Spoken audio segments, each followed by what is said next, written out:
Friends welcome to our channel हमारे चैनल কিন্তু তোমাদের সবাইকে স্বাগত। তোমরা কিন্তু দেখতে পাচ্ছ যে ভুয়ো সংশয়পত্রের জটিলতা আটকে 20 জনের বেতন। তো বুঝতেই পারছো কিভাবে ধরপাকড় হচ্ছে এবং কিভাবে সবকিছু কিন্তু চলছে। তোমরা যারা ভেরিফিকেশন করতে তোমাদের যারা ডাক দিয়েছে, আমি কিন্তু কালকে একটা ভিডিও করে তোমাদের বলে দিয়েছিলাম যে যাদের যাদের ভুয়ো সংশয়পত্র আছে তাদের কিন্তু বারবার কিন্তু নোটিশ দিয়ে, মানে প্রত্যেকটা ভিডিও বা এইচডিওতে, অনেক ভিডিও বা এইচডিওতে কিন্তু অলরেডি নোটিশ দিয়ে দিয়েছে।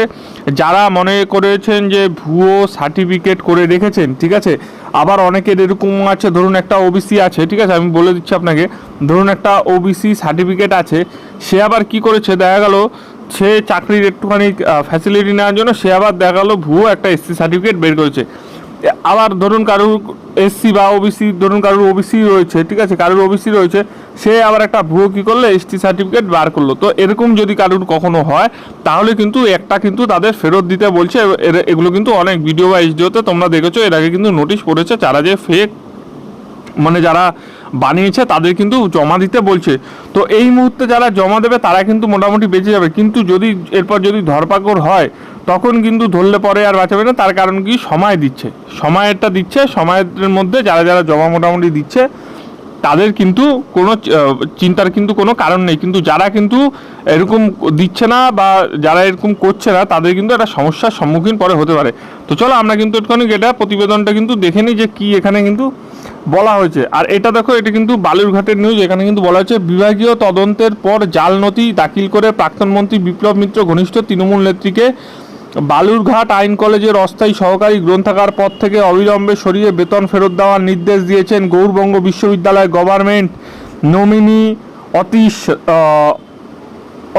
অতীশী রায়। গত 27 এই নির্দেশের পর প্রায় 1 মাস কেটে গেল। অভিযুক্ত শাশ্বতী দাসের বিরুদ্ধে সাসপেনশন ও বেতন বন্ধের কোনো কিন্তু প্রতিক্রিয়া কিন্তু শুরু হয়নি বলে কিন্তু জানা গেছে।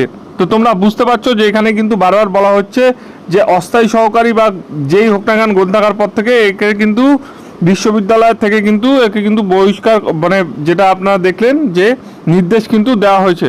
আরও কী কী রয়েছে আমরা একটুখানি দেখে নেবো, তাহলে কিন্তু সমস্তটা আপনার কাছে ক্লিয়ার হয়ে যাবে। দেখুন এখানে লেখা রয়েছে, এই জটিলতার কারণে বালুরঘাট আইন কলেজের 20 জন শিক্ষাকর্মী চলতি জুন মাসের বেতন এখনো পর্যন্ত পাননি বলে কিন্তু অভিযোগ।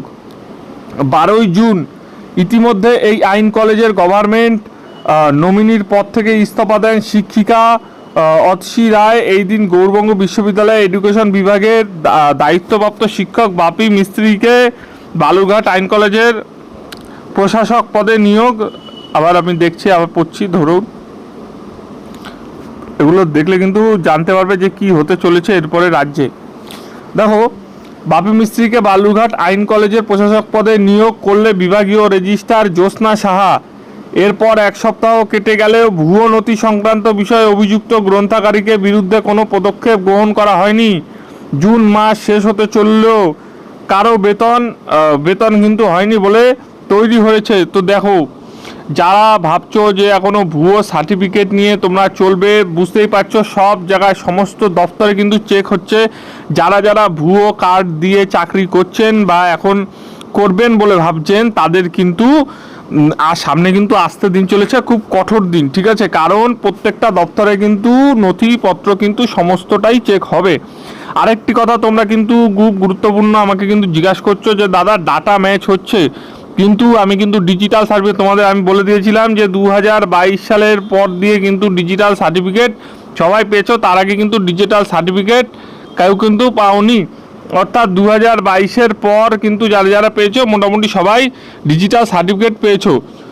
এবং প্রত্যেকটা জিনিস, অর্থাৎ আমরা দেখতে পাচ্ছি যে 2011-র পর থেকে যারা যারা সার্টিফিকেট করেছে এবং যাদের যাদের বাড়িতে নোটিশ আসছে যে তোমাদের কিন্তু রিভেরিফিকেশনে যেতে হবে, তাদের কিন্তু অতি অবশ্যই রিভেরিফিকেশনে কিন্তু যেতে হবে এবং নোটিশ কিন্তু তোমাদের দেবে।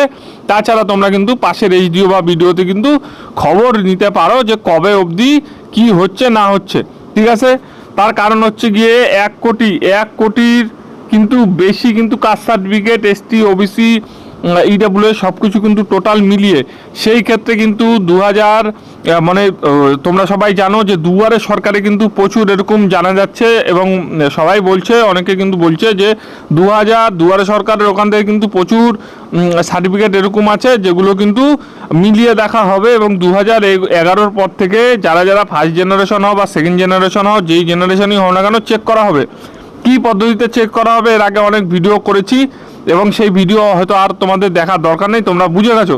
কিন্তু তোমরা এটুক তো বুঝতে পারলে যে এখানে কিন্তু প্রত্যেকের কিন্তু ব্যবস্থা নেওয়া হচ্ছে, ঠিক আছে। সেই আইন কলেজের যেই হোক না কেন, এখানে কিন্তু লেখা আছে আইন কলেজের প্রাক্তন জিবি সভাপতি তথা প্রাক্তন তৃণমূলের মন্ত্রী বিপ্লব মিত্র বলেন, নিয়োগের সঙ্গে আমার কোনো সম্পর্ক নেই, কেউ ভুয়ো নথি দিয়ে চাকরি করার অভিযোগে প্রমাণিত হলে আইন অনুযায়ী ব্যবস্থা হবে বলে তিনি জানান। অর্থাৎ যারা ভুয়ো এইভাবে করেছে, এবং তোমরা দেখেছো ক্ষুদিরাম টুডু কিন্তু এটাও বলেছে যে আধিকারিকদের বিরুদ্ধে, যেই আধিকারিকরা এইসব ফেক, ঠিক আছে, ফেক সার্টিফিকেট দিয়েছে তাদের বিরুদ্ধে কিন্তু সিআইডি তদন্ত হবে। তো অবশ্যই কিন্তু আমার ডেসক্রিপশনে টেলিগ্রামের লিঙ্ক থাকবে, যারা এখনও যুক্ত হয়নি যুক্ত হয়ে যাবে। যে কোনো রকম খবর পেলে কিন্তু আমি কিন্তু অবশ্যই এই চ্যানেলে দেবো এবং চ্যানেলটি কিন্তু অবশ্যই সাবস্ক্রাইব করে রাখবে। ধন্যবাদ সবাইকে ভিডিওটি দেখার জন্য।